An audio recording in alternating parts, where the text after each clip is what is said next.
నేను మీతో పరమ యథార్థం చెప్పాలంటే, అబద్ధం చెప్పకుండా ఉండాలి అంటే, నాకు ఏ ఉపన్యాసం చెప్తున్నానో ఆ ఉపన్యాసానికి సంబంధించినటువంటి విశేషాలు రాత్రి కల్లో కనపడుతుంటాయి ఎక్కువగా. అంటే అదేం గొప్ప విషయం అనేం కాదు, అది నాకే కాదు ఎవరికైనా అవుతుంది, అది నాకే అనుకోకండి. నేను అరుణాచలం గురించి చెప్తున్నాను అనుకోండి, నేను రాత్రి పడుకున్నప్పుడు కొంచెం నిద్ర పట్టుండగా స్వప్నావస్థలో బలపడిపోతుంది మనసు. బలపడిపోయి అది భగవాన్ రమణులు, సోఫా, ఆ ధ్యానం చేసుకునే హాలు, రమణ బావి, ఆ వెనకాతల ఉన్నటువంటి సమాధులు, ఆ గేటు, అందులోంచి కొండ మీదకి ఎడితే స్కందాశ్రమం, కిందకి దిగితే విరూపాక్ష గుహ, అక్కడ నించుంటే కనపడే అరుణాచల శిఖరాలు, అదే పనిగా చూపిస్తుంటుంది. అదే పనిగా చూపిస్తూ ఉండడం వల్ల వచ్చే లక్షణం ఏమిటో తెలుసా? అది రజోగుణానికి స్పందించదు. ఏదో మీరు తీసుకొచ్చి ఉద్రేకపడవలసిన మాట చెప్పారనుకోండి, అది ఉద్రేకపడదు. కారణం ఏమిటంటే దానికి చల్లటి విషయం తగులుతోంది, అది ఉద్రేకపడకపోగా అంటుంది, అబ్బా పోనిద్దు అలాగే ఉంటుంది లోకం, దాని గురించి పెద్ద పట్టించుకోకు, వదిలిపెట్టేసేయి అంట. ఎందుకో తెలుసా? అది చాలా మెత్తగా ఉంది, మెత్తగా ఉండి మెత్తగా పట్టుకుంటుంది. మీకు నేను ఒక ఉదాహరణ చెప్తాను, మీకు తేలిగ్గా పట్టుకోవచ్చు మీ మనసు యొక్క లక్షణాన్ని. మీరు దీపం వెలిగించి దీపం వంక అదే పనిగా దీప శిఖ వంక చూసి, సూర్యుడి వంక చూడలేరు కానీ దీపం వంక చూడగలరు. దీపం వంక చూసి వెలుగుతున్న జ్యోతి వంక మీరు కళ్ళిలా ముయ్యండి, రెపరెపరెపరెపలాడుతుంది, కళ్ళల్లో కనపడుతుంది దీపం. తేలిగ్గా నయనము నాయక దీపాన్ని వెలుతురు పట్టుకుంటుంది కన్ను. మీరు అందుకే దీపం వెలిగించి కళ్ళు మూశారనుకోండి, కళ్ళల్లో కదులుతున్న దీపం కనపడుతుంది. అది దేని మీద మీరు దృష్టి పెట్టి చూశారో అదిగా మారుతుంది, దానికి ఆ లక్షణం ఉంటుంది. వృత్తి అంటారు. నేను ఒక కుండ గురించి ఆలోచిస్తున్నాను అనుకోండి, ఘటాకార వృత్తి అంటారు. నా మనసు కుండగా మారుతుంది. మారి కుండ ఇలా ఉంటుంది, నల్లగా ఉంటుంది, అంచు ఉంటుంది, పైన ఏదో బుడిపిలిగా ఉంటుంది, నీళ్లు పోస్తే చల్లగా ఉంటాయి. అందులో మనం కుండని బింది పట్టుకున్నట్టుగా ఏదో ఒక చేత్తో ఇలా ఎత్తితే పలుక్కుని విరిగిపోతుంది, కింద చెయ్యి పెట్టి కుండని పైకెత్తాలి అంటే కుండగా మారుతుంది. ఘటాకార వృత్తి అంటారు. వృత్తి అలా మారుతుంది. మారి తత్సంబంధమైన విషయాన్ని ప్రతిపాదన చేస్తుంది. అందుకే మీరు ఏ వస్తువుతో సంగం ఎక్కువ పెట్టుకుంటున్నారో ఆ వస్తువుగా మారుతూ ఉంటుంది. అది దానికి ఉన్న లక్షణం. అది ఒక ఉదాహరణ చెప్పాలి అంటే, నేను ఎప్పుడూ ఏదో ఓ వార్తాపత్రిక పట్టుకుని పైనుంచి కింద వరకు నేరాలు, దోపిడీలు, దొంగతనాలు, అదేంటి హత్యలు, అక్కర్లేనటువంటి మోసాలు, ఎవడెంత సంపాదించాడు, ఎవడ కారాగారంలో కూర్చున్నాడు, ఎవడి మీద ఎన్ని కేసులు ఎట్టారు, ఇవి ఒక్కటే నా బుర్ర నిండా పెట్టుకుంటున్నాను అనుకోండి. గంటకి న్యూస్ బులెటిన్ అదే పనిగా చూస్తుండడం, అదే మాట్లాడుతుండడం చేశాను అనుకోండి. మీరు గమనించండి, రాత్రి పడుకున్నప్పుడు భయమైనటువంటి విషయాలతో కూడుకున్న వాటిని ప్రతిపాదన చేస్తుంది. మనసుకున్న లక్షణం ఏమిటంటే ఆహార విహారముల చేత సంస్కరింపబడుతూ ఉంటుంది. అందుకే మీరు ఏం తింటున్నారు, ఎలా తింటున్నారు, మీరు ఎక్కడ తిరుగుతూ ఉంటారు, ఎలా తిరుగుతూ ఉంటారు, ఈ రెండే ప్రధానం. దానికి ఈ రెండిటి చేతనే ప్రభావితం అవుతుంది. మీకు నేను ఒక పచ్చి యథార్థం చెప్పాలంటే, ఇదే పునర్జన్మలకి కారణం అవుతుంది. పునర్జన్మలు పోయి మోక్షానికి వెళ్ళిపోవాలన్నా, మళ్లీ పునర్జన్మలో పరమ భగవద్భక్తుడిగా పుట్టగలగాలన్నా, వచ్చే జన్మలో అతి హీనమైనటువంటి జీవితంలోకి వెళ్ళిపోవాలన్నా, మీరు ఇప్పుడు మనస్సుకి ఏం పెట్టి తయారు చేస్తున్నారన్నదే ప్రధానం. అందుకే భగవద్గీతలో కృష్ణ పరమాత్మ కుండ బద్దలగొట్టి చెప్పేశాడు, మనయేవ మనుష్యాణం కారణం బంధమోక్షయో. బంధనమునకు కాని మోక్షమునకు కాని కారణము మనస్సు ఒక్కటే. మీరు బాగా గమనించుకుంటూ ఉండాలి, మీ మనసు దేనిని కోరుకుంటోంది. మీ మనస్సు మంచి విషయాలు కోరుకుంటోంది, దాన్ని నిరుత్సాహపరచకూడదు, అస్సలు నిరుత్సాహపరచకూడదు. అవి అందాయా అందలేదా పక్కన పెట్టేయండి. కానీ అవి అందలేదనేది పరితాపము చెందితే పరితాపాన్ని ప్రోత్సహించాలి. నేను మీకు ఒక ఉదాహరణ చెప్పాలంటే, నాకు మానస సరోవరం వెళ్ళాలని కోరిక. నేను వెళ్ళలేకపోతున్నాను అనుకోండి, మానస సరోవరం వెళ్ళలేకపోతున్నానని నేను ఎక్కువ బాధపడుతున్నాను అనుకోండి, నేను దాన్ని ఎందుకు అలా బాధపడతాం అనకూడదు, పడనాలి. ఎందుకో తెలుసా, ఉత్తమ వస్తువు గురించి శోకిస్తోంది. ఆ శోకము ఉత్తమ శోకము. అదే అనవసరపు విషయం మీద కోప్పడుతోంది అనుకోండి, అది అర్ధరహితమైనటువంటి విషయం. అది ఎందుకో అస్తమానం ఎవరినో చూడడం, కోప్పడుతూ ఉండడం అలవాటు చేసుకుంది అనుకోండి, తగిన కారణం కాదు, మంచి కారణానికి కాదు కోప్పడుతోంది. ఇప్పుడు మీ మీద మీరు కోప్పడడం నేర్చుకోవాలి. భగవాన్ రమణ మహర్షి ఒకసారి ఇదే చెప్పారు. నాకు తరచుగా కోపం వస్తుందన్నాడు ఒక ఆయన. ఆయన అన్నారు, నీ కోపం మీద కోపం తెచ్చుకో. ఆయన అన్నాడు, నేను ఫలానా వారితో మాట్లాడతాను, వాళ్ళు సరిగా స్పందించరు, నాకు చాలా కోపం వచ్చేస్తున్నాడు, కోప్పడిపోతూ. ఆయన అన్నారు, అప్పుడు నీ శరీరాన్ని నువ్వు తిట్టుకో, నీ మనసును నువ్వు తిట్టుకో, అది ఉత్తమమైనటువంటి మార్గానికి ఎడతావు. నువ్వు ఎదుటివారిని నింద చేస్తే, ఎదుటివారి మీద కోప్పడితే నరకానికి ఎడతావు, నువ్వు పాడైపోతావు. దానివల్ల నీకు ఉపయోగం ఏమిటి? ఎదుటివాడు ఎటు వినడు, వినని వాడిని నువ్వు తిడుతున్నావు, వినటి వాడి మీద కోపం పెంచుకుంటున్నావు. అప్పుడు ఏమవుతుంది? రౌద్ర ప్రవృత్తి నీలో పెరిగిపోతుంది. అప్పుడు నీ కక్ష వాడి మీదకి వెళ్ళిపోతుంది. కక్షతో తూగుతూ ఉంటుంది, మనస్సు తూలిపోతూ ఉంటుంది. అందుకే చూడండి, భగవద్భక్తిలో ఉందనుకోండి వెనక్కి వెళ్ళిపోతుంది, సాత్వికంలోకి వెళ్ళిపోతుంది. మీకు ఇది బాగా ఎక్కడ కనపడుతుందో తెలుసా?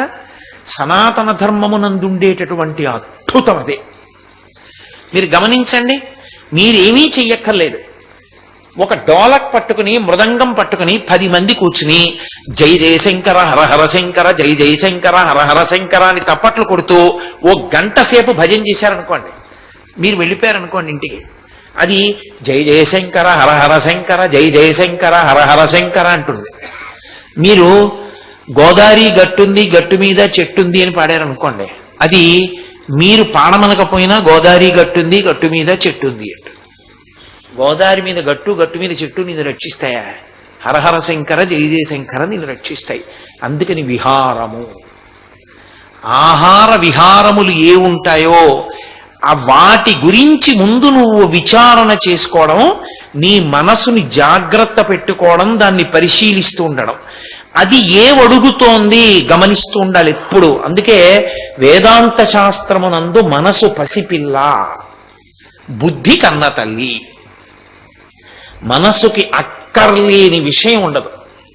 అసలు దానికి ఇది అడగచ్చా, ఇది అడగకూడదా అన్న యుక్తాయుక్త విచక్షణ ఉండదండి. నన్ను నమ్మండి మీరు, అది అసలు అలా ఏం ఉండదు. దానికి అలా తప్పు కదా, అలా అడగచ్చా అని ఉండదు.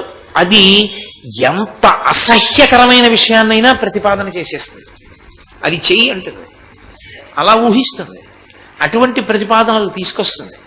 మీరు బుద్ధి చేత ఇలా వేలు చూపించారనుకోండి, పసిపిల్లలు చూడండి, ప్లగ్గుల్లో వేళ్ళు ఎడతారు, అమ్మ నా కొడుకు కదా అని చూడదు, పట్టుకుని 2 లెంపకాయలు కొట్టి చేతి మీద కొడుతుంది, అందులో వేలు పెట్టా అంటుంది. వాడు అమ్మ చూడకుండా వేలెట్టడానికి చూస్తాడు.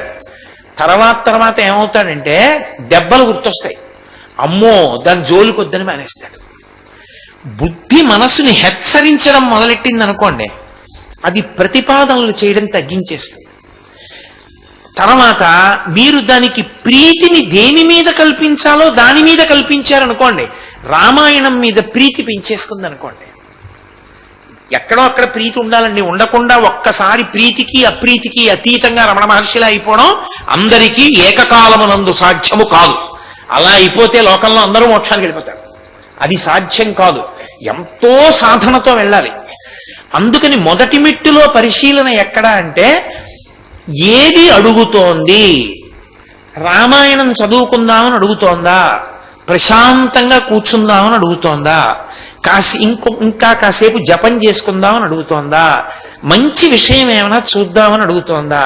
ఏదైనా పెద్ద దేవాలయంలోకి వెళ్ళి ప్రశాంతంగా అలా కూర్చుని అలా భగవన్మూర్తుల్ని, సాయంకాలం వినపడేటటువంటి పాటల్ని అలా వింటూ, అసుర సంధ్య వేళలో మోగుతున్నటువంటి ఆ ధ్వజస్తంభపు చిరుగంటల చప్పుళ్ళు వింటూ ఓ గంట దేవాలయంలో కాసేపు అలా కూర్చుందామని ఏమైనా అనిపిస్తోందా దానికి? అది అడిగింది అనుకోండి, మీరు దాన్ని ప్రోత్సహించాలి. పిల్లాడమ్మా, అమ్మా నేను టీ కాచి అమ్మ 1 గంట చదువుకుంటానమ్మా అంటే, అమ్మ టీ కాచి ఇచ్చినట్టు అమ్మ నాకు నిద్ర పట్టేస్తుంది, కొంచెం లేపే. అమ్మ లేపిన తర్వాత నేను గబుక్కులు పడుకుండిపోతాను, దగ్గరుండి కొంచెం చన్నీళ్లతో మొహం కడిగించవా అని అడిగితే సంతోషించి కడిగించిన అమ్మలా, టీ పెట్టి ఇచ్చిన అమ్మలా, అది ఏ చిన్న మంచి విషయం అడిగినా మీరు వెరీ గుడ్ చెయ్యి అని వెనక దన్నుగా నిలబడితే అది దాని మీద ఊంచుకుంటుంది, వెల్లిగా ఊంచుకుని అందులో నిలబడుతుంది.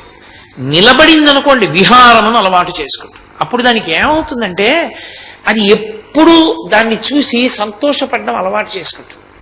దానికి రంజకత్వం అంటారు. రంజకత్వం అందులోంచి వస్తుంది. ఇప్పుడు అది ప్రమాదరహితమైనది. ఈ మనసే వెళ్ళిపోయేటప్పుడు కూడా ఏం చేస్తుందంటే శరీరంలోంచి ఉద్గమిస్తుంది, ప్రాణోత్క్రమణంలో బయటికి వెళ్ళిపోతూ పంచేంద్రియాలని కూడబెట్టేసుకుని బయటికి వెళ్ళిపోతుంది. వెళ్ళిపోయేటప్పుడు ఎప్పుడూ ఏదలవాటో దాన్నే స్మరిస్తూ వెళ్ళిపోతుంది. వెళ్ళిపోయినప్పుడు మంచిని ఆలోచిస్తూ భగవంతుడి గురించి, శ్రీరామాయణం గురించి, రమణ మహర్షి గురించి, అరుణాచలం గురించి ఆలోచిస్తూ వెళ్ళిపోయింది అనుకోండి. వెళ్ళిపోగానే ఉత్తర జన్మలలో భగవంతుడికి దగ్గరైపోవడానికి వీలైన జన్మలోకి వెడుతుంది. రజోగుణ సంబంధం పెట్టుకుందనుకోండి, దూరం అయిపోయేటటువంటి కొన్ని కోట్ల జన్మలు దూరం అవడానికి వీలుగా కిందకెడుతుంది. అందుకే అసలు నిజానికి చెయ్యవలసిన పనంతా దేని కొరకు? చిత్తశుద్ధి కొరకు. భగవాన్ దీని గురించే ఎన్ని పర్యాయములు మాట్లాడారు. నేను ఇవాళ ఉపన్యాసాన్ని పూర్తి చేస్తున్నాను కాబట్టి ఆయన ప్రధానమైన హెచ్చరిక దేన్ని చేస్తూ మాట్లాడారో, దేని మీద సాధన ఉంచుకోమని మాట్లాడారో దాని గురించే నేను మీతో మాట్లాడుతాను. ఆయన దగ్గరికి ఒక గృహిణి, ఒక స్త్రీ వచ్చి అడిగింది ఒకప్పుడు, శాంతికి ఏం చెయ్యాలి అని అడిగింది. ఆయన మాటలు చాలా తమాషాగా ఉండేవి. ఎక్కువసేపు మాట్లాడరు, ఒక్క మాటే అంటారు. దానికి ప్రయత్నము లేదు అన్నారు. ఆవిడంది తెల్లబోయి, మరి ప్రయత్నం లేకుండా శాంతి ఎలా వస్తుంది అని అడిగింది. ప్రయత్నము చేత నువ్వు తెచ్చుకుంటున్నది అశాంతి, నువ్వు ఏమీ చేయకపోతే ఉన్నది శాంతి. ఉన్నది శాంతే, ఉన్నది నువ్వు హాయిగా ఉన్నావు, ఉన్నది ఆత్మయే. నువ్వే తెచ్చుకుంటున్నావు ఊళ్ళో విషయాలన్నీ, తెచ్చుకుని అశాంతికి లోనవుతున్నావు. నువ్వెవరో తెలుసుకుని నువ్వు ఉంటే నువ్వు శాంతిగా ఉంటావు. ఆవిడంది, దానికే నేను ఏ సాధన చెయ్యాలి అని అడిగింది. వాసన గెలు అన్నారు. నేను గృహస్థుని కదా, గృహిణిని కదా, ఎలా అంది. ఆంతరము చేత అన్నారు. గంట మోగింది, భోజనానికి వెళ్ళిపోయారు. నిజం చెప్పాలంటే ఆయన చెప్పిన ఆ 4 మాటల్ని స్వీకరించామనుకోండి జీవితంలో, చాలు, జన్మ కడతేరిపోతుంది. ఆంతరము చేత అన్నారు ఆయన. గృహస్థుకి బాహ్యమునందు ఎలా విడిచిపెడతాడు? భార్యని విడిచిపెట్టేస్తాడా, పిల్లల్ని విడిచిపెట్టేస్తాడా? అలా విడిచిపెట్టకూడదు, చాలా తప్పది.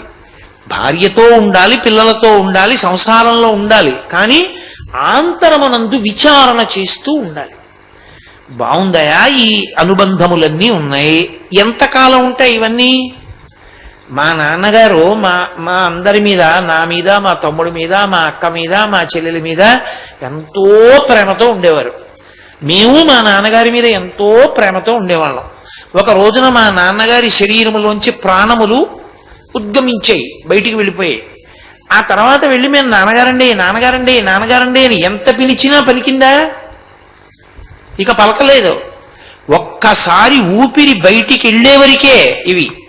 ఊపిరి వెళ్ళిపోయాక ఇక లేదు. ఊపిరి వెళ్ళిపోయాక కూడా అనుబంధం ఈశ్వరుడితో. కనుక దానికి ఎక్కువ విలువి, దీనికి విలువ తగ్గించుకుంటూ వెళ్ళు. నువ్వు ఇక పెట్టె సర్దేసేయడం ప్రారంభం అయిపోతోందన్న దగ్గర నుంచి ఇక దాని వైపు ఎక్కువ ఒరిగిపో, దీని వైపు తగ్గించేసుకో. అదే లోపల ఆంతరముగా వాసనలు తగ్గించుకో, అన్నిటిలో కలగజేసుకోకు. వాళ్ళకి తెలుసు, అందుకే శాస్త్రం కూడా అంత గమ్మత్తుగా విధించింది. నేనున్నాననుకోండి, నా కొడుకు పుట్టాడు, నామకరణం చేశాను, బాలసార చేశాను, ఏదో వాడికి ఉపనయనం చేశాను, మంత్రోపదేశం చేశాను, చదివించాను, వాడు వృద్ధిలోకి వచ్చాడు, రేపు వాడికి పెళ్లి చేస్తాను. తర్వాత ఏం చేస్తాను? నేనేమీ చేయను. ఎందుకని? వాడికో కొడుకు పుట్టాడు అనుకోండి, ఎవరు కూర్చుంటారు పీటల మీద? వాడు వాడి భార్య కూర్చుంటారు. వాడికి అక్షరాభ్యాసం చేస్తే వాడు కూర్చుంటాడు, వాడికి పెళ్లి చేస్తే వాడు కూర్చుంటాడు స్నాతకానికి, ఉపనయనం చేస్తే వాడు కూర్చుంటాడు బ్రహ్మోపదేశానికి. నేనేం చేస్తాను? అక్షతలు వేస్తాను పెద్దవాళ్ళని. అంటే శాస్త్రంలో హెచ్చరిక ఏమిటి? నువ్వు కూర్చుని చెయ్యవలసింది అయిపోయిందా?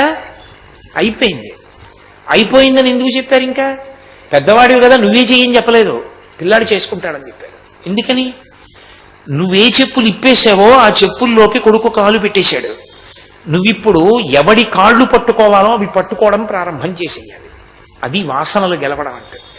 కాక ఎప్పుడు ఇటే ఒరిగి ఉంటానంటే నీకు శాస్త్రం వద్దని చెప్పింది, అయినా ఇంకా ఓ మనవలు ముని మనవలు విర్రితా ఉండకూడదని అనలేదు. బాహ్యమునందు నేను తాతనవ్వాలి, మంచి మనవలు పుట్టాలి, కోరిక ఉండాలి, కానీ పరమేశ్వరుండి త్యాగం చేయకూడదు దానికోసం. నేను అన్నీ మానేస్తానండి, సంధ్యావందనం కూడా మానేస్తానండి, గాయత్రి కూడా మానేస్తానండి, నాకు మనవలు పుడితే నేను వాళ్ళతో ఆడుకుంటానండి అనకూడదు. నాకు మనవలు పుట్టినా నేను తాతనైనా అండి ఇంకొక ఆదములకు ఇంకా దగ్గర అవుతున్నాను, ఇంకా గట్టిగా పట్టుకుంటాననాలి తప్ప, తాత అనిపించావు కాబట్టి నిన్ను వదిలేస్తున్నాను, వాళ్ళని పట్టుకుంటాను, నీ కర్మ. అది ఆంతరము చేత వాసనలు గెలవడం మొదలుపెట్టు.